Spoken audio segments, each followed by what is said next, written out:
ஒருவேளை டைரக்டர் லோகேஷ் அவர்கள் அடுத்து அமீர் கானை வச்சு டைரக்ட் பண்ண போற படம் இரும்பு கை மாயாவியா இருந்து கூலி அந்த இரும்பு கை மாயாவி படத்தோட பிரிக்கோலா இருந்தா இதுக்கான ப்ரூஃப் கூலி படத்தோட ட்ரெய்லர்லயே இருக்கு. அது கொஞ்சம் டீடைல்டா பார்ப்போம். ட்ரெய்லர்ல காட்டப்பட்டிருக்க இந்த சேர் ஒருவேளை ஆளுங்களை இன்விசிபிள் ஆக்குதாம். நீங்க நல்லா நோட் பண்ணீங்கன்னா இந்த ஒரு ஷாட்ல டிரைவர் சீட்ல இருக்கிறவர் சடனா என்ன நடக்க போகுதுன்னு கூட ரியலைஸ் ஆகாம தலை செதறி இறந்து போறாரு. பட் வெளியே இருந்து அட்டாக் பண்ணிருக்க எந்த ஒரு சான்ஸும் இல்ல. காரணம் கார் கண்ணாடியில எந்த ஒரு டேமேஜும் இல்ல. சோ உள்ள இருக்க அந்த இன்விசிபிள் மேன் கொக்கிய வச்சு அவரை கொன்னிருந்தா. அதே போல இந்த ரவுடி அடிப்பட்டு கார்ல வந்து விழுறதுக்கு முன்னாடியே எங்க இருந்தோ பிளட் செதறி கார் மேல விழும். இதுவும் கண்டிப்பா அந்த இன்விசிபிள் மேனோட வேலையா தான் இருக்கும். அடுத்து இந்த ஷாட்ல நாகார்ஜுனா கண்ணை வச்சு ஓடி வர இந்த ரவுடிய ஷூட் பண்ற போல காட்டுவாங்க.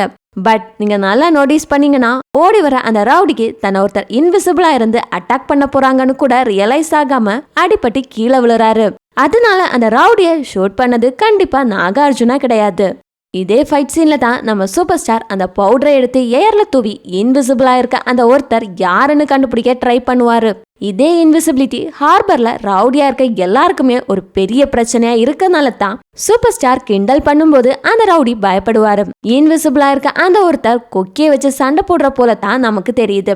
அதனால தான் அந்த இன்விசிபிள் மேனும் 30 வருஷம் சத்யராஜ் ஆஃப்லைன்ல வச்சிருக்க அந்த ஒருத்தரும் உபேந்திராவா இருக்க அதிக சான்ஸ் இருக்கு. நாங்க ஸ்டார்டிங்ல சொன்ன போல குலி சயின்ஸ் ஃபிக்ஷன் படமா இருக்க அதிக வாய்ப்பு இருக்கனால இது இரும்பு கை மாயாவி படத்துக்கான பிரிக்கோலா இருக்க அதிக சான்ஸ் இருக்கு.